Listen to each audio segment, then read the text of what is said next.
আসসালামু আলাইকুম সুপ্রিয় দর্শক, আমি ক্যাপ্টেন হাসিব হাসান খান সংলাপ প্রতিদিন অনুষ্ঠানে আপনাদেরকে স্বাগত জানাচ্ছি। আজকে আমরা আলোচনা করব জুলাই সনদকে নিয়ে। এ বিষয়ে আলোচনা করবার জন্য আমাদের স্টুডিওতে দুইজন অত্যন্ত স্বনামধন্য আলোচক আছেন। আসুন আমি তাদের সাথে একটু পরিচয় করে দিই। আমার সাথে আছেন বাংলাদেশ সাংবাদিক কল্যাণ ট্রাস্টের ম্যানেজিং ডিরেক্টর এবং বিশিষ্ট সাংবাদিক, বাংলাদেশ ফেডারেল সাংবাদিক ইউনিয়নের সাবেক সভাপতি মোহাম্মদ আবদুল্লাহ। আরও রয়েছেন বিশিষ্ট শিক্ষাবিদ, রাষ্ট্রবিজ্ঞানী এবং অধ্যাপক, জাহাঙ্গীরনগর বিশ্ববিদ্যালয়ের অধ্যাপক, সাবেক অধ্যাপক professor doctor Abdul Latif Masum. Sir, আপনাদের উভয়কে আমাদের স্টুডিওতে স্বাগত জানাচ্ছি। স্যার, আপনাকেও শুভেচ্ছা। স্যার, আমি মাসুম স্যার আপনার কাছ থেকে শুরু করতে চাই। আমাদের প্রধান উপদেষ্টা আশাবাদ ব্যক্ত করেছেন যে আগামীকাল শুক্রবার আমাদের যে সংসদ ভবন আছেন তার দক্ষিণ প্লাজায় সব রাজনৈতিকবিদদের উপস্থিতিতে আমাদের জুলাই সনদ স্বাক্ষর করা হবে উৎসবমুখর পরিবেশে। তো এই যে জুলাই সনদটা স্যার, এইটা আপনার কাছে আমার যে প্রশ্ন সেটা হলো যে জুলাই সনদটা আসলে কি এবং কি পরিপ্রেক্ষিতে আমরা এই জুলাই সনদ করেছি এবং এটাকে একটা ঐতিহাসিক দলিল বলা হচ্ছে। এটাকে কেন ঐতিহাসিক দলিল বলা হচ্ছে স্যার?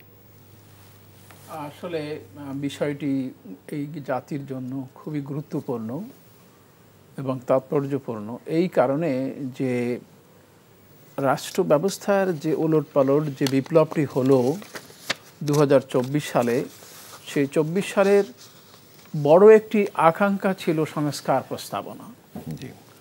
শুধুমাত্র সরকার পরিবর্তন অথবা একটি নির্বাচনমুখী প্রবণতার জন্য, প্রচেষ্টার জন্য এই বিপ্লবটি, এই গণ অভ্যুত্থানটি অনুষ্ঠিত হয়নি। আপনারা জানেন যে বিগত 17 বছরে এই হাসিনা স্বৈরাচার গণতান্ত্রিক প্রতিষ্ঠানসমূহ ধ্বংস করেছে, সংবিধানকে অগ্রাহ্য করেছে, আইনের শাসনকে পদদলিত করেছে। এর বিপরীতে গোটা জাতির পক্ষ থেকে আশা আকাঙ্ক্ষা ছিল যে নতুন করে গোটা জাতির একটি নতুন ব্যবস্থাপনা, নতুন সংস্কার, নতুন বন্দোবস্ত করা হবে। তো সেই প্রেক্ষিতেই আমরা দেখলাম যে প্রফেসর ইউনূসের অন্তর্বর্তীকালীন সরকার যথার্থভাবেই সেই উদ্যোগগুলো নিলেন। প্রথমত তারা 6টা কমিশন গঠন করলেন। 6টা কমিশন গঠন করে মৌলিকভাবে নির্বাচিত আবার 84টি বিষয় নিয়ে এমন একটি মানে ন্যাশনাল কনসেনসাস কমিশন নামে একটা উচ্চ ক্ষমতা সম্পন্ন একটা কমিশন গঠন করলেন, যেটা প্রধান প্রফেসর মোহাম্মদ ইউনূস নিজেই এবং অন্যান্য যারা সংশ্লিষ্ট রয়েছেন, বিশেষ করে আলী রিয়াজ, যিনি এই বিষয়টির অনুঘাটক। তো আমরা দেখলাম যে প্রথমত তারা সংবিধান সংস্কারের ব্যাপারে যথেষ্ট নজর দিয়েছে। সংবিধানের যেসব বিষয়গুলো আমাদের কাছে গণতন্ত্রের পরিপন্থী মনে হয়েছে, যেমন ধরুন ক্ষমতার ভারসাম্য আনয়ন করা। আপনারা জানেন যে সংবিধানটি পরিবর্তিত সংশোধিত হতে হতে এমনভাবে পরিবর্তিত হয়েছে যে এখানে আমরা যেটাকে বলি যে সংসদীয় স্বৈরাচার কায়েম হয়েছে। এই সংসদীয় স্বৈরাচার কায়েমের জন্য সংবিধানের যে সমস্ত মানে পরিমার্জন দরকার ছিল সেটি তারা শুরু করেছেন। যেমন ধরেন ভারসাম্য আনার, প্রেসিডেন্ট এবং প্রধানমন্ত্রীর মধ্যে ক্ষমতার ভারসাম্য স্থাপন, একজন প্রধানমন্ত্রী দুবারের বেশি, কোনো ব্যক্তির দুবারের বেশি প্রধানমন্ত্রী না হওয়া, মানে বিচার বিভাগের স্বতন্ত্রীকরণ এবং উচ্চ পরিষদ গঠন, এরকম নানা ধরনের সংস্কার সাধন তারা করেছেন এবং এ নিয়ে মোটামুটিভাবে 84টি সংস্কার প্রস্তাবনা ওখানে রয়েছে। এই 84টি প্রস্তাবনা একটি শাসনতন্ত্রের সমান, এটি সাংবিধানিক মর্যাদার সমান। এই জন্যই এটাকে যদি জুলাই সনদ বলা হয় এই কারণে যেহেতু জুলাই বিপ্লবের অনুকল্প, বিপ্লবের বিপরীতে এই বিষয়টি এসেছে, সেই জন্য এটাকে জুলাই বিপ্লব বলা হয়। কিন্তু it is as good as the provision of the constitutions. সেইভাবে এটাকে নেওয়া হয়েছে এবং আপনারা লক্ষ্য করেছেন যে সেটি আগামীকালকে সকল রাজনৈতিক দল স্বাক্ষর করবেন বলে আশা করা যাচ্ছে এবং সেই সাথে এর অনুসমর্থনে একটি গণভোট মানে হবে এরকম আমরা আশা প্রকাশ করছি। যে জিনিসটা উনি বলার চেষ্টা করছেন যে এটা একটা ঐতিহাসিক দলিল, তার অর্থ হলো যে এই যে জুলাই সনদ এটাকে করার জন্যই এই সরকার মানে যেভাবে উনি উপস্থাপন করছেন যে এইটাই হলেই আমাদের সমস্যার একটা বড় ধরনের সমাধান হবে।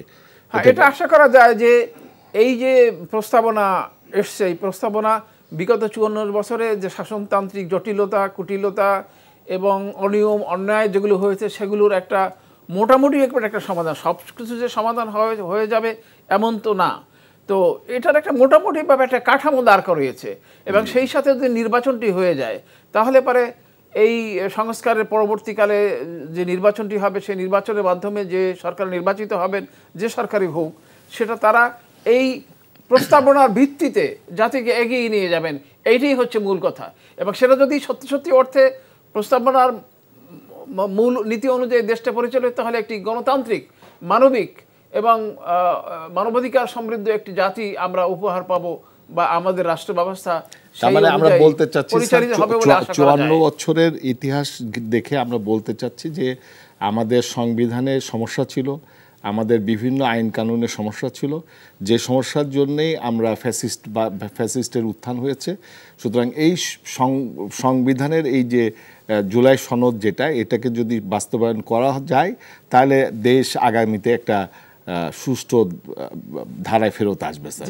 এই জন্য উনি বলেছেন যে যারা এই সনদে স্বাক্ষর দিবেন তাদের কলম কাগজ এবং তারা যে এই যে বিগত 6 মাস ধরে যে আলোচনা করেছেন এইগুলো সব কিছু উনি বই আকারে প্রকাশ করে এটা উনি আগামী প্রজন্মের কাছে আমি স্যার আব্দুল্লাহ ভাইয়ের কাছে আসি।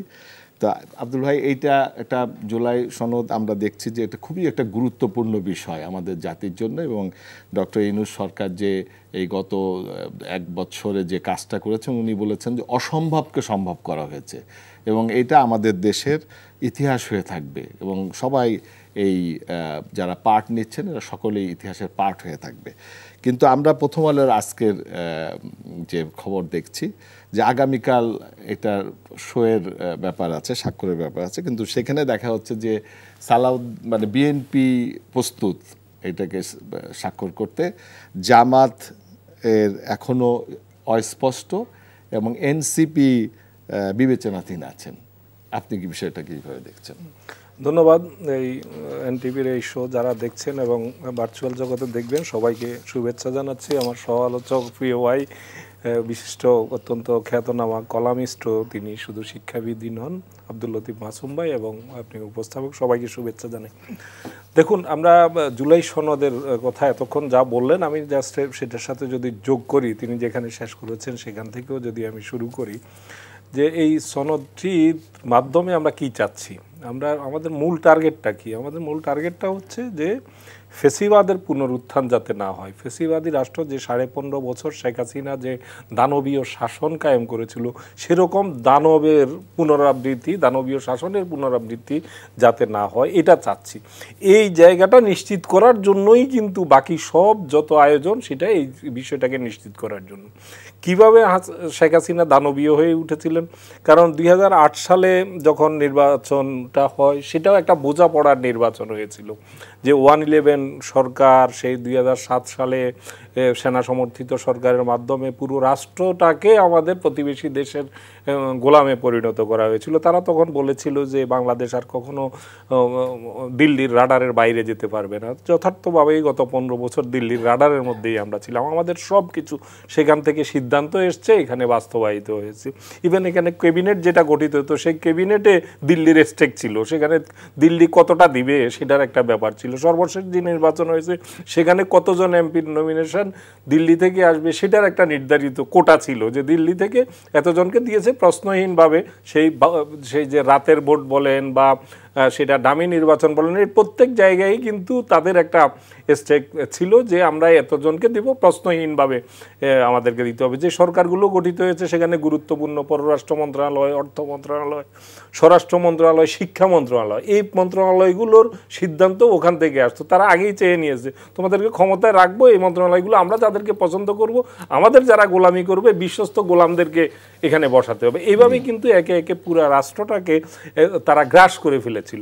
তো এইটা করতে গিয়ে আরও কিছু আমাদের দেশীয়, দিল্লির ছায়া তো ছিলই, পাশাপাশি আমাদের দেশীয় কিছু ইনস্ট্রুমেন্ট ছিল, কিছু খুঁটি ছিল এই ফেসিবাদের। এই খুঁটির মধ্যে একটা হলো বসংবদ নির্বাচন কমিশন, একটা হলো দলদাস আদালত, তারপরে বিভিন্ন বাহিনী, এগুলো মিলিয়েই কিন্তু শেখ হাসিনা দানব হয়ে উঠতে পেরেছিলেন। এই যে জুলাই সনদদার কথা যে আমরা আলোচনা করছি, এটার মূল টার্গেটটা কিন্তু এই যে কাউকে দানব, মানুষ কিন্তু একদিনে দানব হয় না, এটা অনেকগুলো ফেসিবাদ একদিনে প্রতিষ্ঠিত হয় না, অনেকগুলো বিষয় আশয় মিলিয়ে ধীরে ধীরে তাকে তৈরি করা হয়, এবং তার যারা তৈরি করে তাদের নিজস্ব স্বার্থও করে, আবার যিনি তৈরি হন তিনি ক্ষমতাকে পাকাপোক্ত করার জন্য, আমৃত্যু ক্ষমতায় থাকার জন্য তিনি এই ইনস্ট্রুমেন্টগুলো ব্যবহার করে, ইনস্টিটিউশনগুলো ধ্বংস করে দিয়ে তিনি সেটা করেছেন। এখন এই জুলাই সনদের যদি আমরা এটাকে বিস্তারিতভাবে আমরা যাওয়ার সুযোগ নাই এখানে স্বল্প সময়ের মধ্যে, আমরা প্রথমে এই জুলাই সনদের একটি টার্গেট হচ্ছে যে এখানে প্রতি 5 বছর অন্তর মেয়াদান্তে একটি সুষ্ঠু অবাধ নির্বাচন হবে। এই নির্বাচনটা নিশ্চিত করা এই জুলাই সনদের অন্যতম লক্ষ্য। সেই জন্য কি করা হয়েছে, সেখানে এই জুলাই সনদের মধ্যে কিভাবে একটা দলনিরপেক্ষ সরকারের অধীনে নির্বাচনটা হতে পারে, আবার সেই দলনিরপেক্ষ সরকার নিয়ে যাতে সংকট তৈরি না হয় সেটার একটা গ্রহণযোগ্য ফর্মুলায় এখানে নিশ্চিত করার চেষ্টা করা হচ্ছে। সেটাই কিন্তু এই জুলাই সনদের অন্যতম একটা দিক, যে তত্ত্বাবধায়ক সরকার, সেই তত্ত্বাবধায়ক সরকার নিয়ে একবার কিন্তু আমরা তত্ত্বাবধায়ক সরকার পেয়েছিলাম অনেক জীবনে, অনেক আন্দোলন সংগ্রামের মধ্য দিয়ে, সেটা এই ক্ষমতা পাকাপোক্ত করার জন্য সেটা শেষ করে দেওয়া হয়েছে। এখন যাতে সেই তত্ত্বাবধায়ক সরকার আর ওইভাবে উড়িয়ে দিতে না পারে সেটা নিশ্চিত করার জন্যই কিন্তু এই জুলাই সনদ। সেখানে বলা হয়েছে তত্ত্বাবধায়ক সরকার কিভাবে গঠিত হবে, সেখানে স্পিকারের সভাপতিত্বে সেখানে সরকারি দল, বিরোধী দলের নেতা, সরকারি দলের নেতা এবং দ্বিতীয় বৃহত্তম দলের নেতা, এভাবে একটা ফর্মুলা এখানে প্রস্তাব করা হয়েছে। এই ফর্মুলার মধ্য দিয়ে কিছু নাম প্রস্তাব হয়ে আসবে, সেই নামগুলো কিভাবে সিলেক্ট হবে, সেখান থেকে আবার বিরোধী দল, সরকারি দলের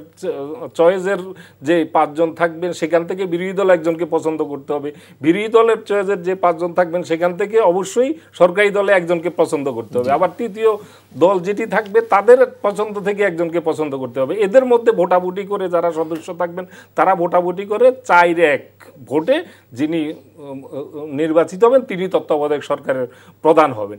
এবং এই তত্ত্বাবধায়ক সরকার বাতিল যাতে করতে না পারে সেই জন্য বলা হয়েছে গণভোট ছাড়া তত্ত্বাবধায়ক সরকার বাতিল করা যাবে না। এটার অর্থটা কি, এটার লক্ষ্য, মূল টার্গেটটা হচ্ছে একটি সুষ্ঠু নির্বাচন নিশ্চিত করা, যে প্রত্যেক 5 বছর পরে আমাদের যে নির্বাচনী সংকট তৈরি হয় সেটা যাতে আর না হয়, এটা নিশ্চিত করা। এরপরে আসেন যে আমরা এই ফেসিবাদী শাসন পাকাপোক্ত শক্তপোক্ত করার জন্য নির্বাচন কমিশন যেন একদম প্রসংবদ দলদাস মানসিকতার লোকজন, বৃত্ত মানসিকতার লোকজনকে দিয়ে নির্বাচন কমিশন গঠিত হয়। সেই নির্বাচন কমিশনটা যাতে সেই মানসিকতার, সে ধরনের আউয়ালের মতো লোকজন, নুরুল হুদার মতো লোকজন যাতে আর প্রধান নির্বাচন কমিশনার না হতে পারে সেটা নিশ্চিত করা এই জুলাই সনদের অন্যতম লক্ষ্য। তার মানে আপনি বলতে চাচ্ছেন আমাদের, এবং এগুলা যখন করতে যায় তখন এটা চ্যালেঞ্জ হয় কোথায়, আদালতে চ্যালেঞ্জ হয়, সেই আদালতকেও সেভাবে করায়ত্ত করে সেগুলো এই জায়গাগুলো নিশ্চিত করার জন্য মূলত এই জুলাই সনদ। তার মানে আপনি বলতে চাচ্ছেন যে আমাদের যে শেখ হাসিনা কিংবা ভারত যেগুলো বলেছেন আপনি, সেটা করতে পেরেছে শুধু আমাদের সিস্টেমের ফল্ট, সিস্টেমের যে দুর্বলতাগুলো আছে, সিস্টেমের ফল্টগুলোকে আমরা এই ছিদ্রগুলো বন্ধ করা এই জুলাই সনদের একটি অন্যতম, সেইগুলো আমরা এই জুলাই সনদ দিয়ে বাস্তবায়িত হলে সেই ছিদ্রগুলো বন্ধ হয়ে যাবে। স্যার আপনার কাছে একটু যেতে চাই, এই জুলাই সনদ 40 পৃষ্ঠার একটি দলিল, এটাকে নিয়ে স্যার বিস্তারিত আলোচনার করার সুযোগ আমাদেরও নাই। তো কয়েকটি বিষয়ে স্যার আমরা সব দল মিলে ঐক্যমতে পৌঁছেছি, কিছু আমাদের দ্বিমতও আছে। স্যার আপনি একটু বলতে পারবেন যে কোন কোন বিষয়ে আমরা একবারে ঐক্যমতে পৌঁছেছি? যেমন ধরেন আমরা সংবিধানের ব্যাপারে, সংবিধান বাংলাদেশের নাগরিকরা বাংলাদেশি নামে পরিচিত হবেন। আগে বাঙালি এবং তথাকথিত বাংলাদেশ জাতীয় একটা জগাখিচুড়ি ব্যবস্থা ছিল। এখন এটা একটা ঐক্যমত্য মানে আমরা অর্জন করতে পেরেছি যে বাংলাদেশের নাগরিকরা বাংলাদেশি নামে পরিচিত হবেন। এক, সংবিধান সংশোধনের সদস্যদের নিম্নকক্ষে 2/3 এবং উচ্চকক্ষে সংখ্যাগরিষ্ঠ সদস্যদের সমর্থন লাগবে। সংবিধানের প্রস্তাবনা 8, 48, 56, 142 অনুচ্ছেদ এবং তত্ত্বাবধায়ক সরকার ব্যবস্থা পরিবর্তনে গণভোট লাগবে। এটা খুবই আব্দুল ভাই একটু আগে মানে ব্যাখ্যা করতেছিলেন যে এই তত্ত্বাবধায়ক বিষয়ক ব্যবস্থাটা কিন্তু আমাদের জন্য খুব গুরুত্বপূর্ণ, যেহেতু ট্রানজিশনাল পিরিয়ড, অর্থাৎ একটি নির্বাচিত সরকার থেকে আরেকটি নির্বাচিত সরকারের খুব কম সময় বাংলাদেশে আপনি দেখেছেন যে একটা পিসফুল ট্রান্সফার অফ পাওয়ার হয়েছে। তো সেই জন্য যাতে এই সংবিধান সংশোধনীটা যাতে সহজে না হয়, অর্থাৎ গণভোটের মতো একটা বড় ব্যাপক ব্যবস্থার মাধ্যমে হয়, সেটা এখানে উল্লেখ করা হয়েছে। এরপরে ক্রান্তিকালীন অস্থায়ী বিধানাবলী সংক্রান্ত মানে এটা বোঝা যাবে না এখন মানে ওইভাবে বললে। জি, জরুরি অবস্থা জারিতে, যেমন সামারি করে বলছি, জরুরি অবস্থা জারিতে মন্ত্রিসভার অনুমোদন লাগবে। সেই সভায় বিরোধী দলীয় নেতা উপনেতা উপস্থিত থাকবেন। জরুরি অবস্থার মৌলিক অধিকার খর্ব করা হবে না। জরুরি অবস্থার ফাঁকে আমরা দেখেছি যে মানে 1/11 সময় আমাদের জরুরি অবস্থা ঘোষণা করে আমাদের শাসনতন্ত্র একরকম স্থগিত হয়ে পড়েছিল, যদিও আনুষ্ঠানিকভাবে বলা হয়নি, কিন্তু মানে মানুষের যে মৌলিক অধিকার সেটি একরকম স্থগিত হয়েছিল। এবং জরুরি অবস্থাটা গোটা জাতির জন্য একটা বড় ধরনের একটা বিশেষ ব্যবস্থা, যে অবস্থায় জরুরি অবস্থা কখন জারি করা হয়, যখন একটি জাতি যুদ্ধে আক্রান্ত হয়, অথবা বড় ধরনের একটি বিপর্যয়ের সম্মুখীন হয়, অথবা বড় ধরনের রাজনৈতিক বিপর্যয় ঘটে। এই সমস্ত বিষয় মানে যে ব্যবস্থাটি করা হয়েছে সেটা কঠিন। মানে আমরা বলতে পারি যে সমস্ত সংস্কার প্রস্তাব নেওয়া হয়েছে স্যার, এগুলো আমাদের দেশের জন্য খুবই প্রয়োজনীয়। এবং এটা আমাদের সব রাজনৈতিক দল এবং এটা বাংলাদেশের ইতিহাস যে এত দীর্ঘ সময় আমরা একসাথে কথা বলেছি, প্রায় প্রথমে 33টা দল, পরে 30টা দল একসাথে কথা বলে একটা ঐক্যমতে পৌঁছেছে। তো এই ঐক্যমতের ব্যাপারে তাদের কোনো দ্বিমত নাই, কিন্তু এটার বাস্তবায়ন নিয়ে কিছু কথা চলছে। তো আমি আব্দুল্লাহ ভাই আপনার কাছে একটু আসতে চাই যে আমাদের এই জুলাই সনদে আপনার একটা বিষয় বলা হয়েছে, প্রস্তাবনা দেওয়া হচ্ছে যে আমাদের আইনসভা যেটা আছে 1 কক্ষ বিশিষ্ট, এটাকে দ্বিকক্ষ বিশিষ্ট আইনসভা করার জন্য বলা হয়েছে। কিন্তু দ্বিকক্ষ বিশিষ্ট আইনসভা আসলে আমাদের দেশে এই প্রথম, এবং আমাদের ভোটাররা যেহেতু গণভোটে যাবে, গণভোটে গেলে এই দ্বিকক্ষ বিশিষ্ট আইনসভা কীভাবে কাজ করে এটা আমাদের দেশের ভোটাররা জানে না। তা আপনি যদি আমাদের দর্শকদেরকে একটু বলেন যে দ্বিকক্ষ বিশিষ্ট পার্লামেন্টটা কি এবং এটা কিভাবে কাজ করে। ধন্যবাদ। এই দ্বিকক্ষ বিশিষ্ট পার্লামেন্টের উদাহরণটা বিশ্বের বিভিন্ন দেশেই আছে। বিশেষ করে আমরা যদি মার্কিন যুক্তরাষ্ট্র বলি, ওয়েস্টার্ন জার্মানির কথা বলি, এভাবে বিশ্বের বহু দেশে, প্রায় 100 দেশে দ্বিকক্ষ বিশিষ্ট পার্লামেন্ট এবং পিআর পদ্ধতিটা আছে। আমাদের এখানে মূলত বিতর্কটা হচ্ছে পিআর পদ্ধতি নিয়ে। দ্বিকক্ষ এখানে একটা ভ্রান্তির জায়গা আছে। অনেকে বলছেন যে এখানে দ্বিকক্ষ বিশিষ্ট পার্লামেন্ট বিএনপি মানতে চাচ্ছে না, এটা কিন্তু ঠিক না। হ্যাঁ, এখানে মানে মানুষের মধ্যে প্রচারণার জায়গাটা আর কি, সেখানে দ্বিকক্ষ কিন্তু অলরেডি মেনেছে, বিএনপিও মানে, কিন্তু সেখানে যেই জায়গাটা বিতর্কের যে জায়গাটা সেটা হচ্ছে যে নির্বাচন পদ্ধতিটা নিয়ে। দ্বিকক্ষের নিম্নকক্ষে পিআর সিস্টেমে নির্বাচন হবে কিনা না, বর্তমানে আমাদের যে অবস্থায় আছে যেভাবে আছে এইভাবে হবে। পিআর পদ্ধতি হচ্ছে যে সেখানে শুধু প্রতীক থাকবে, যেমন ধানের শীষ থাকবে, দাড়িপাল্লা থাকবে, বা এনসিপির যে মার্কা আছে সেটা থাকবে, কমিউনিস্ট পার্টির যে কাস্তে আছে সেটা থাকবে। এখানে সবাই মার্কাতে ভোট দিবে, ব্যক্তিকে দেখবে না। তো সেই জায়গাটাতে এখন মার্কাতে যে যত পার্সেন্ট ভোট পেল সে ততজন লোককে নমিনেট করবে, তারা পার্লামেন্টে যাবে। আবার যে যত পার্সেন্ট ভোট পেল সেই অনুযায়ী একইভাবে আরেকটা উচ্চকক্ষ থাকবে। এখন বিতর্কের জায়গাটা যেটা তৈরি হয়েছে, বিএনপি কিন্তু উচ্চকক্ষটা, বিএনপিও একমত, জামাত তো চাই, এনসিপি তো চাই। এখন সেই জায়গাটাতে বিরোধটা হচ্ছে, বিএনপি বলছে যে যতজন সংসদ সদস্য সরাসরি নির্বাচনে যতজন আসবে, যেভাবে নারীদের আসন বন্টন হয়, যেমন 300 আসনে 50 জন নারী আসে, হ্যাঁ সেটাও পিআর পদ্ধতি, কিন্তু সেই পিআর পদ্ধতিটা হয় আসনের ভিত্তিতে। ধরুন যে দলটি 200 আসন পেল, সে সেই অনুযায়ী এই 50টার মধ্যে সেই আনুপাতিক হারে নারী আসন পায়। কিন্তু জামাত এবং এনসিপি তাদের অবস্থান হচ্ছে না আসনের উপর, না পার্লামেন্টে কত আসন হলো সেই অনুপাতে হবে না, কে কত পার্সেন্ট ভোট পেল সেই অনুপাতে হবে। তাহলে সেটা একেবারে ক্ষুদ্র যে দলটি যে 2টি আসন পেয়েছে সে তারাও এটার পার্ট হতে পারবে। এই নিয়ে কিন্তু বিতর্কের জায়গাটা সর্বশেষ এখানে এসেছে। ঠিক আছে, কিন্তু নিম্নকক্ষে তো আমরা সরাসরি রাজনীতিবিদরা অংশগ্রহণ করলেন এবং তারা ওখান থেকে পাশ করে পার্লামেন্টে। হ্যাঁ, জামাতের এই মুহূর্তে দাবি আছে নিম্নকক্ষে, জামাতের এই মুহূর্তে দাবি আছে নিম্নকক্ষেও পিআর পদ্ধতিটা অনুসরণ করা, তারা এখনো এই দাবিতে আন্দোলন করছে। কিন্তু উচ্চকক্ষের ব্যাপারে মোটামুটি একটা ঐকমত্যের জায়গায় চলে আসছে। শুধু পার্থক্যটা আছে উচ্চকক্ষটা কিভাবে গঠিত হবে, কি আসনের অনুপাতে নাকি ভোটের অনুপাতে, এই জায়গাটাতে একটা বিরোধের জায়গা আছে। সেটাই কিন্তু গণভোটে দেওয়ার কথা এসছে, যে গণভোটে এই বিষয়টাও যাচাই করার, জনমত যাচাই করার প্রশ্ন এসছে।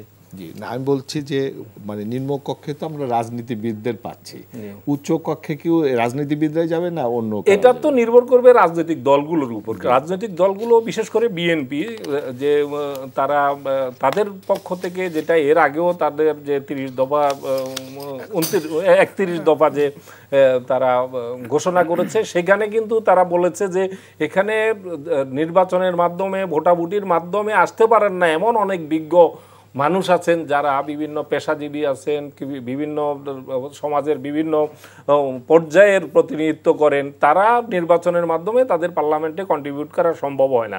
তাদেরকে এখানে নিয়ে এসে তাদের যে মানে যোগ্যতার মানে এখানে অবদান রাখার সুযোগ আছে, সেই অবদানের সুযোগ করে দেওয়ার জন্যই তো সেটা যদি থিম হয় তাহলে সেখানে রাজনীতিবিদ প্রাধান্য পাওয়ার কথা না। কিন্তু নমিনেট করবেন কিন্তু ওই রাজনৈতিক দলই। রাজনৈতিক দল এখন এই পিআর পদ্ধতির এই সিস্টেমটাকে তারা কিভাবে যদি মিসইউজ করেন, তাহলে সেখানে অনেক রাজনীতিবিদ, অনেক লাল্লু পাঞ্জুকে সেখানে সুযোগ করে দিতে পারেন, যে অটো এমপি হয়ে গেলেন উচ্চকক্ষের। আবার এটাও পারেন যে তারা এই জায়গাটাতে অনেস্ট থেকে, যে সত্যিকার অর্থে যারা বিভিন্ন সেক্টরের বিশেষজ্ঞ আছেন, যারা অবদান রাখা সরাসরি নির্বাচনের মাধ্যমে পার্লামেন্টে গিয়ে অবদান রাখতে পারছেন না, কিন্তু সমাজের বিভিন্ন স্তরে তারা নানানভাবে গুরুত্বপূর্ণ ভূমিকা পালন করছেন, তাদেরকে সেখানে নিয়ে সেই রাজনীতির জন্য, সরকার পরিচালনার জন্য কাজে লাগানোর চেষ্টা করতে পারেন। এটা অনেকটাই নির্ভর করবে সদিচ্ছার উপর, রাজনৈতিক দলগুলোর সদিচ্ছার উপর, যেহেতু তারাই নমিনেট করবেন এই মানে উচ্চকক্ষের প্রতিনিধিদেরকে। বুঝতে পারছি। স্যার আপনার কাছে একটু ফেরত আসি। স্যার এই যে জুলাই সনদ বাস্তবায়নে মানে একটা বড় সমস্যা দেখা দিয়েছে। জুলাই সনদ বাস্তবায়ন কিভাবে হবে এটা নিয়ে বিতর্ক চলছে। তো একটা বিষয়ে সকলে ঐকমত হয়েছে যে গণভোট হবে। তো গণভোটটা কখন হবে স্যার? যে বিএনপি বলছেন যে এটা এই যে আমাদের জাতীয় সংসদের যে নির্বাচন এই ফেব্রুয়ারিতে হবে ওর সাথে, আর জামাত বলছে যে না, এটা আগে হতে হবে। আপনার মন্তব্যটা শুনতে চাচ্ছি বিষয় স্যার। আসলে বিষয়টি এত গুরুত্বপূর্ণ যে আমি বুঝি না যে গণভোটের মাধ্যমে 84 দফা সংস্কার প্রস্তাবনা কিভাবে গণভোটে বিবেচিত হবে। এখন আপনি যদি প্রাতিষ্ঠানিকভাবে বা যদি ফর্মালিটির শেক আনুষ্ঠানিকতার জন্য বলেন যে ঠিক আছে একটা গণভোট হয়ে গেল, জনসাধারণ বুঝুক না বুঝুক, জানুক না জানুক, একটা ভোট দিয়ে দিল চেঞ্জের জন্য, সেটা একটা গুরুত্বপূর্ণ পয়েন্ট বটে। কিন্তু আমরা রাষ্ট্রবিজ্ঞানীরা বলে আসতেছিলাম যে এর চেয়ে বরং এটা সহজ হয়, গণভোটকে এড়ানো যায় যদি প্রেসিডেন্সিয়াল ডিক্লারেশনের মাধ্যমে প্রধানমন্ত্রী এটাকে অনুমোদন করবেন, প্রধানমন্ত্রী মানে প্রধান উপদেষ্টা এখানে অনুমোদন করে, এবং একটা প্রেসিডেন্সিয়াল ডিক্লারেশনের মাধ্যমে যে অর্ডারের মাধ্যমে জিয়াউর রহমান মানে সংবিধান পরিবর্তন করেছিলেন, সংশোধন করেছিলেন, এইভাবে এবং এইভাবে অধ্যাদেশের মাধ্যমে সংবিধান সংশোধনের প্রমাণ এবং উদাহরণ রয়েছে। যদি একটা অধ্যাদেশই ধরেন, প্রেসিডেন্সিয়াল অর্ডার বা প্রেসিডেন্সিয়াল ডিক্লারেশন, এর মাধ্যমে এটা হতে পারতো। তো এখন এটাকে এছাড়া আরও উপায় আছে, যেমন ধরেন আমরা বলছিলাম যে ওই যে মানে সুপ্রিম কোর্টের রেফারেন্সের পাঠানো, তো সেটা মানে না পাঠিয়ে এরা গণভোটটাকে একমত হয়েছে, তাতেও আপত্তি নেই, কিন্তু গণভোটটাকে খুব কার্যকরভাবে দেখলে চলবে না। গণভোট যে আসলেই মানে জনগণ জেনে শুনে বুঝে শুনে, এই যে আপনি বললেন যে পিআর পদ্ধতির কথা, তারপরে আপনি বলেন যে মানে উচ্চ পরিষদ নিম্ন পরিষদ, মানে এগুলো জনসাধারণ অত বোঝে না, কিন্তু তা বোঝানোর সময়ও নাই। ঠিক আছে, যদি আনুষ্ঠানিকতার ক্ষেত্রে এটা হয় ঠিক আছে, ঠিক আছে, কিন্তু আবার এটা বলছে যে এই যে ইলেকশনের নির্বাচনের দিন যদি একই সাথে ওই গণভোটটা হয়ে যায়, তাহলে পরে তো অন্যদিকে অ্যাটেনশন দেওয়ারই কোনো সুযোগ নেই। নির্বাচনে প্রার্থী তার প্রচারণা করবেন, দলগুলো সব ব্যস্ত থাকবে, এটি আবার আগের সেই একই কথা যদি আনুষ্ঠানিকতার ক্ষেত্রে আপনি বলেন তাহলে পরে এটা ঠিক আছে, কিন্তু যদি আপনি বলেন যে জনসাধারণকে বোঝার কোনো ম্যাটার আছে, জনসাধারণের সত্যিকার অর্থে রায় নেওয়ার কোনো সুযোগ থাকে, তাহলে পরে আপনাকে অবশ্যই ভিন্নভাবে এটাকে অ্যাটেনশন দিতে হবে। সেটা মানে ওই ইলেকশনের সাথে না করে এর আগে করলে ভালো হয় আর কি। এটা আগে করলে ভালো হয়। অবশ্য ওই নির্বাচনের আগে এটাও বলতে চাচ্ছে যে সমস্ত বিষয়গুলো নির্বাচিত সরকারই অ্যাটেনশন দেবে, সেটাও একটা প্রস্তাবনা। আমরা একটু আব্দুল ভাই আপনার কাছে যেতে চাই যে এই যে জুলাই সনদে দুইটা সংস্থাকে সংস্কার করার কথা বলা হয়েছে। একটা হলো বিচার বিভাগ, আমরা জানি যে বিচার বিভাগ মাধ্যমেই 111-এর এসেছিল, এবং দুর্নীতি, আমাদের দুর্নীতি হলো সবচেয়ে মূল বিষয়। তো এই দুইটার সংস্কারের জন্য জুলাই সনদে কি বলা হয়েছে আপনার কাছ থেকে শুনতে চাই। ধন্যবাদ। আমি আগেই বলছিলাম, এর আগে যখন প্রথম দিকে কথা বলছিলাম, যে আমাদের যে কথাগুলো এই যে দানবীয় শাসনের জন্য যে প্রতিষ্ঠানগুলো দায়ী, এর মধ্যে এই দুটো প্রতিষ্ঠানও কিন্তু এই মানে চেয়ার, দানবীয় শাসকের চেয়ারের যদি খুঁটি আমরা চারটা ধরি, তাহলে এই দুইটা খুঁটিও কিন্তু এই দানবীয় শাসন, ফ্যাসিবাদী শাসনের জন্য। কিভাবে বিচার বিভাগের গিয়ে যখন প্রতিকার পাওয়া যায় না, বিচার বিভাগকে ব্যবহার করে বিরোধী দলীয় নেতাকর্মীদেরকে জেলে পুরা, তাদেরকে জামিন না দেয়া, এবং সেখানে নির্বাচন চ্যালেঞ্জ করলে সেটা সেখানে উড়িয়ে দেয়া, এসবের মাধ্যমে বিচার বিভাগকে একেবারে দলীয় বিচারপতি মানিকের মতো, শামসুদ্দিন মানিকের মতো বিচারক আমাদের উচ্চ আদালতে আমাদেরকে দেখতে হবে। এটা যে কতটা কলঙ্কিত অধ্যায়, এবং এতটা দলবাজ। যুবলীগের যে কোনো ঢাকা মহানগরের যদি সভাপতিকে বসাতো, সেও বোধহয় একটু ভেবে চিনতে আদেশ দিত। বিচারপতি মানিক যা করেছেন তার চাইতেও নিম্ন স্তরের মানে কর্মকাণ্ড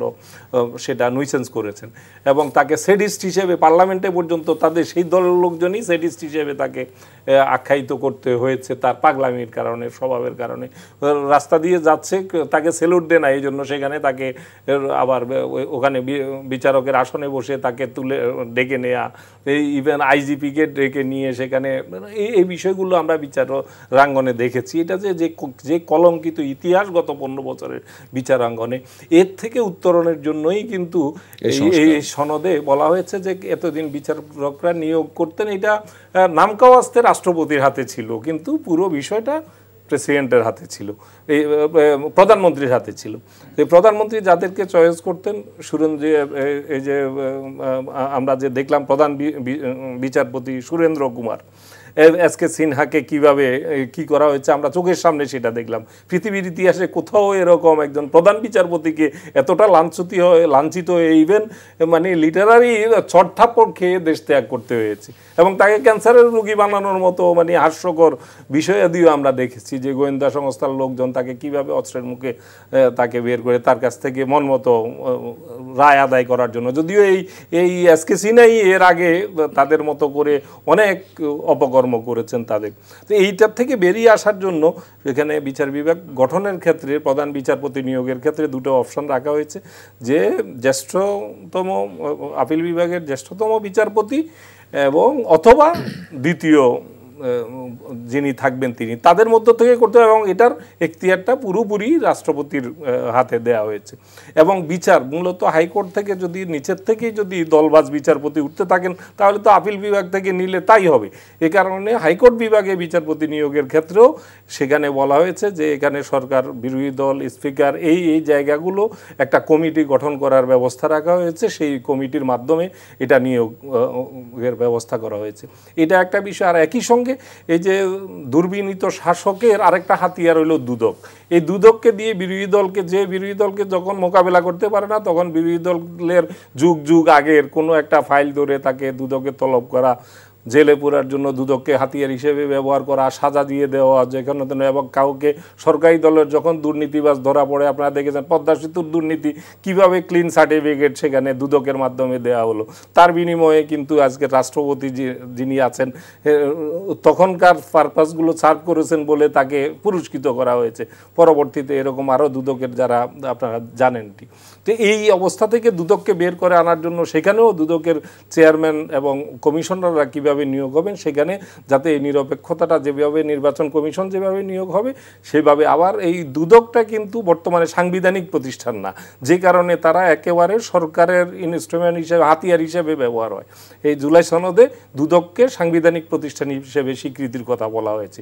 যদি সেটা বলা হয় এবং এই নিয়োগ প্রক্রিয়াটা যেভাবে প্রস্তাবিত নিয়োগ প্রক্রিয়া সেখানে এই সনদে প্রস্তাব করা হয়েছে, তাহলে আশা করা যায় দুদক অন্ততপক্ষে স্বাধীন, যেরকম মানুষ জনগণ দেখতে চায় যে স্বাধীনভাবে যে কোনো দলের সরকারের মন্ত্রীরা দুর্নীতি করেন, সরকারের মন্ত্রীরা, কিন্তু তখন সারা সরকারের পুরো আমল ধরেই পুরনো সরকারের মন্ত্রীদের নিয়ে সেখানে ব্যস্ত থাকে দুদক। কিন্তু নগদ যে দুর্নীতি হচ্ছে, লুটপাট হচ্ছে, লক্ষ কোটি টাকা, আপনি চিন্তা করতে পারেন একটা ইফেক্টিভ দুদক যদি থাকতো তাহলে যেটা আমাদের টাস্ক ফোর্স যেটা বের করেছে 28 লক্ষ কোটি টাকা বিদেশে পাচার হয়েছে গত 15 বছরে। তো এই 28 লক্ষ কোটি টাকা মানে কি? আপনি দেখেন বাংলাদেশের 7টি বাজেটের সমপরিমাণ টাকা শুধু বিদেশেই পাচার হয়েছে। এটা তো হিসাব যতটুকু পাওয়া গেছে তার মধ্যে, এর বাইরেও লুটপাট তো এটা এতটা অবারিত ছিল।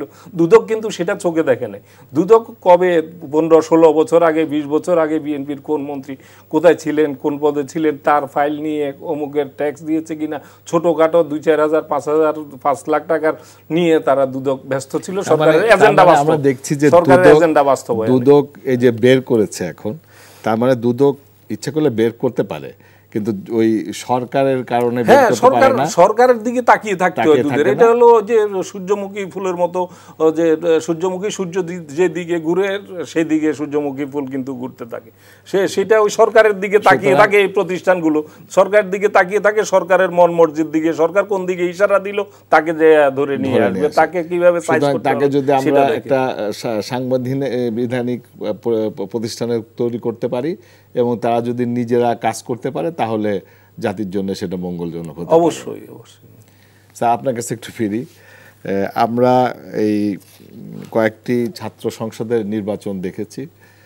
প্রথমে ঢাকা ইউনিভার্সিটির একটা নির্বাচন হলো, সেখানে আমরা একটা ফলাফল দেখলাম। এরপরে দেখলাম জাহাঙ্গীরনগর ইউনিভার্সিটি, সেখানে একটা ফলাফল দেখলাম।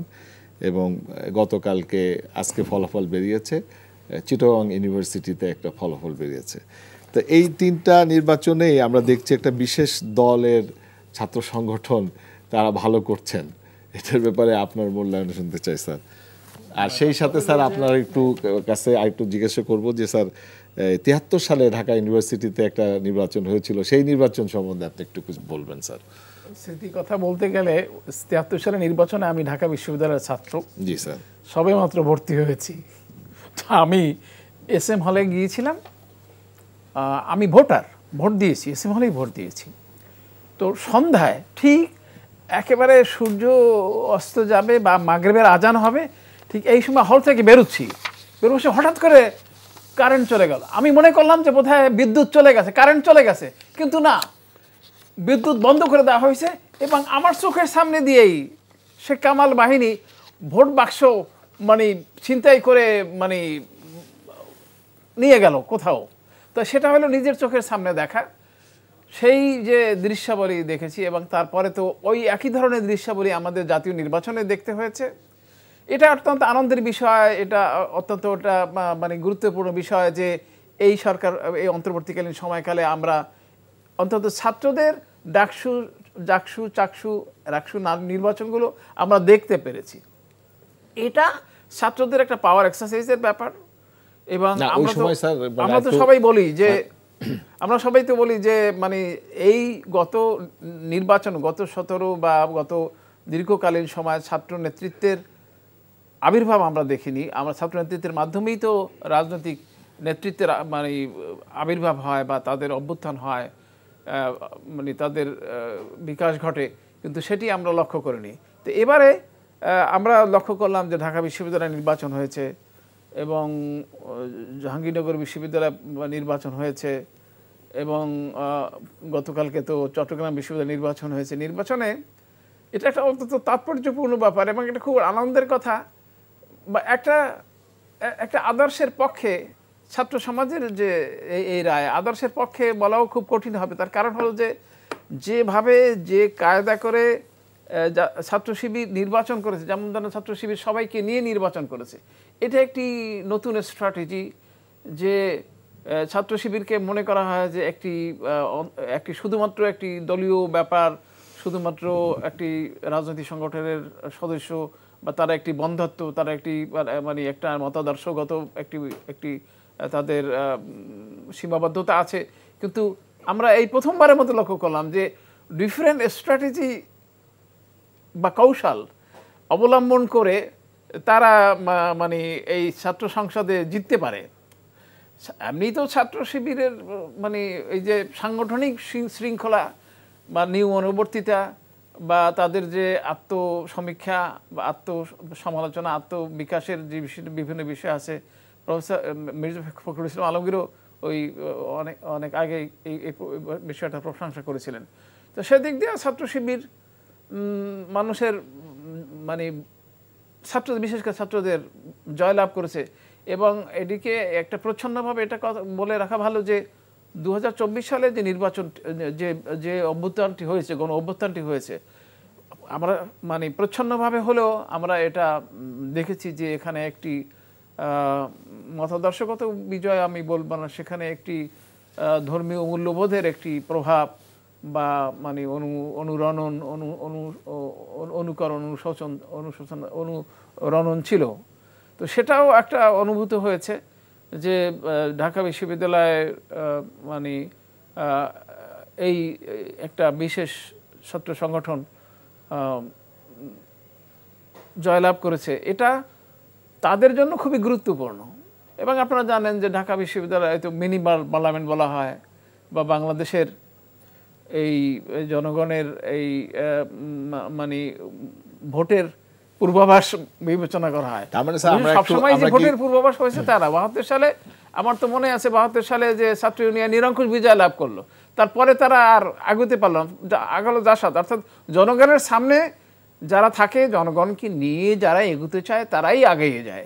এখন নিঃসন্দেহে জামাত ইসলামী বা ছাত্র শিবিরের লোকেরা এটা তারা মানে গৌরব বোধ করতে পারবে, তারা তাদের শৃঙ্খলা বা তাদের শৌর্য বীর্য তাদের দক্ষতা সক্ষমতা প্রমাণ করেছে।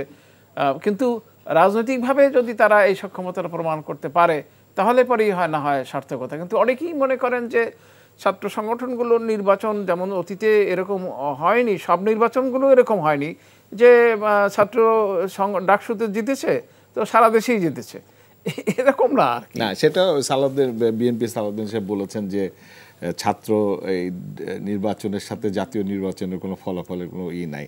তবে আমরা যেটা দেখছি আর কি, আপনি ইউনিভার্সিটিতে ছিলেন দীর্ঘ সময়, যে একসময় ইউনিভার্সিটির ছাত্ররা বাম রাজনীতির দিকে ছিল। রাজনীতির দুটো শব্দ আছে, বাম এবং ডান। তো একসময় ছাত্র, আমরা যে ডাকসু অন্য জায়গায় আমরা দেখেছি ছাত্র ইউনিয়ন পাশ করেছে এবং এই জাসদ ছাত্রলীগ, এরা সমাজতন্ত্রের প্রতি তাদের একটা দুর্বলতা ছিল।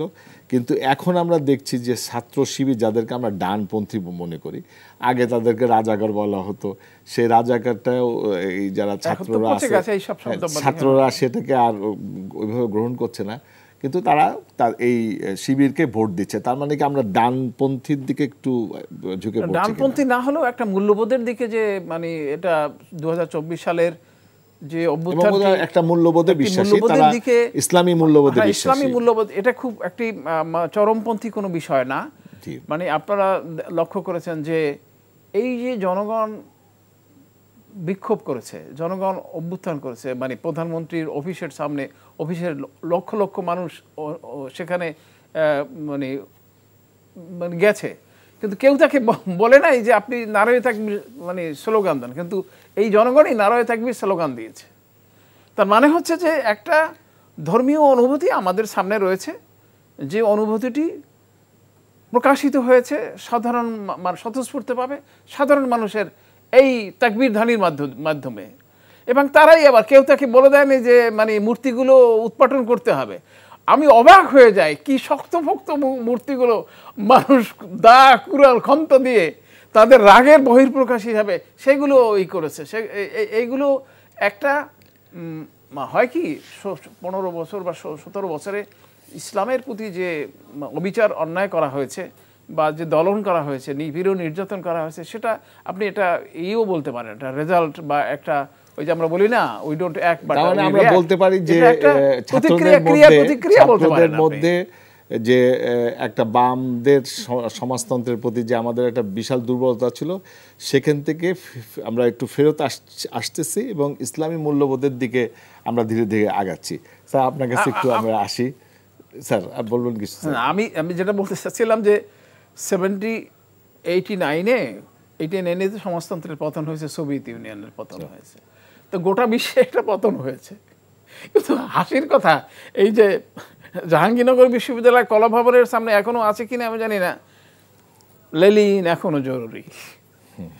তো এই যে মানে চিন্তার যে বন্ধাত্ম, হ্যাঁ সমাজতান্ত্রিক দর্শন সারা পৃথিবীতে মার্ক্সীয় দর্শন যে হারিয়ে যাবে বা হারিয়ে গেছে এ কথা আমি বলবো না, কিন্তু একটা রিপারকেশন, একটা ক্রিয়া, একটা প্রতিক্রিয়া যে ঘটেছে সারা পৃথিবীতে, এটা অনুধাবন করবে না আমাদের দেশের মানুষেরা, তা তো আশা করা যায় না। সেটা সঙ্গতভাবেই সেইভাবেই আমরা মানে এই বামধারার ক্রিয়া প্রতিক্রিয়া লক্ষ্য করেছি।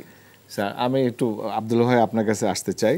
আমরা জাতীয় নির্বাচনে কথা বলছি, যে আপনার আমাদের যে প্রধান উপদেষ্টা উনি বলেছেন যে কথার কথা নাই, ফেব্রুয়ারিতে নির্বাচন হবেই এবং ফেব্রুয়ারিতে নির্বাচন হতেই হবে, এই কথা উনি জোর দিয়ে বলছেন। আপনি কি মনে করেন যে ফেব্রুয়ারিতে আমাদের নির্বাচন হবে কিনা?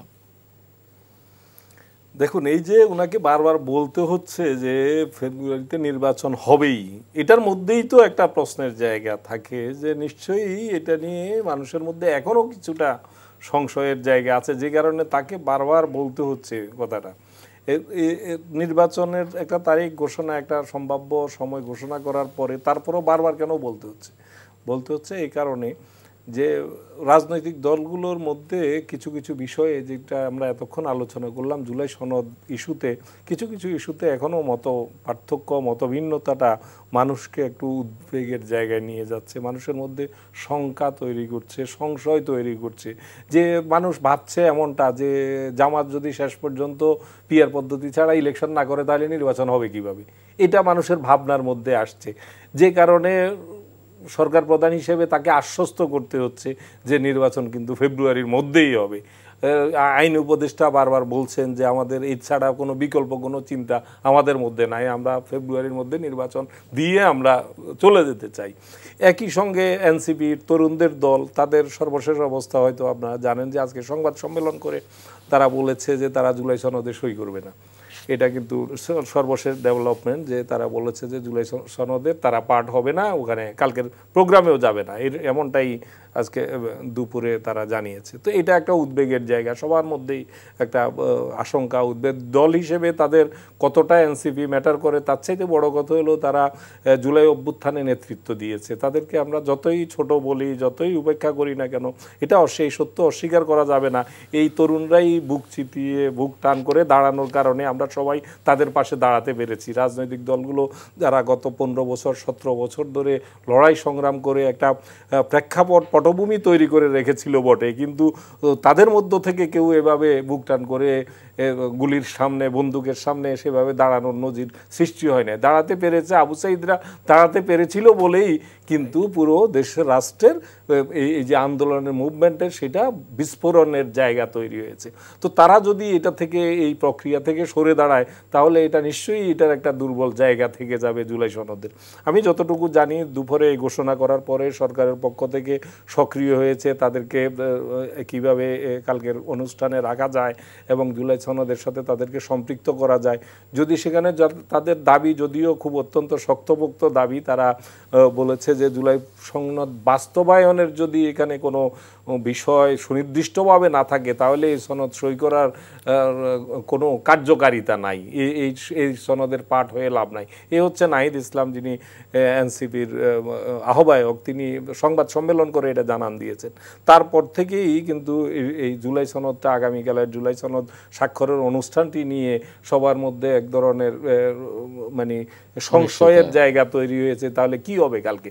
আমরা যদি একদিকে বামপন্থী কিছু দল, বামপন্থীদের অবশ্য তাদের এজেন্ডা ভিন্ন, তারা আজই বলেছে, যে কারণে তাদের সাথে আওয়ামী লীগের একটা মনস্তাত্ত্বিক যে সাযুজ্য আছে, তারা আওয়ামী লীগের অনেক কিছুই তারা ধারণ করে, তারা সেখানে বঙ্গবন্ধুকে তারা আরও শক্তপোক্ত করে ধরে রাখতে চায় তারা এটা। কিন্তু জুলাইয়ের যে আমাদের চেতনা, এই চেতনার সাথে সেটা তাদের এটা, তারা কখনোই, বামপন্থীরা কখনোই গত আন্দোলনেও তারা যে খুব বড় ধরনের তারা দোদুল্যমান অবস্থায় মাঝে মধ্যে সক্রিয়তা দেখিয়েছে বটে, কিন্তু কোনো শক্তভাবে কোথাও দাঁড়িয়েছে এরকম কোনো উদাহরণ আমরা দেখি না। শহীদের তালিকায়ও তাদের আমার চোখে পড়ে নাই যে বামপন্থী কোনো ছাত্রনেতা বা কেউ সেখানে শহীদ হয়েছেন। তো সেই আলোচনা ভিন্ন। কিন্তু এনসিপি, তরুণদের দল, এটি যদি কালকের এই জুলাই সনদ থেকে তারা দূরে থাকে, তাহলে নিশ্চয়ই এই জায়গাটাতে মনস্তাত্ত্বিক একটা জায়গা তৈরি হবে, মানুষের মধ্যে সংশয়ের জায়গা তৈরি হবে এবং সেটা নির্বাচনের উপর এটার প্রভাব পড়বে। আমি যতটা জানি যে সরকারের উচ্চ পর্যায় থেকে এটা নিয়ে কাজ করা হচ্ছে, দুপুরে এই ঘোষণার পর থেকেই খুব জোরালোভাবে চেষ্টা চলছে তাদেরকে কিভাবে কালকে সম্পৃক্ত করা যায়, কতটুকু সরকার ছাড় দিতে পারে, কতটুকু বিএনপির জায়গা থেকে মূলত এই জায়গাটাতে ডিফার করছে। তো বিএনপি বড় দল হিসেবে তো তাদেরকে কতটা মানিয়ে কালকের এই প্রক্রিয়ার সাথে সম্পৃক্ত করা যায়, এই চেষ্টাটা চলছে আর কি। আমরা হয়তো এই সংশয়টা আজকে রাতের মধ্যে কাটলে ভালো, তা না হলে কালকে একদম অনুষ্ঠান পর্যন্ত আমরা চাই যে এটা জুলাইয়ের পক্ষে, অভ্যুত্থানের পক্ষের কোনো শক্তি, সেটি ক্ষুদ্র হোক, ক্ষুদ্র থেকে ক্ষুদ্র হোক, কিন্তু তারা যাতে এই যে সনদ, এটা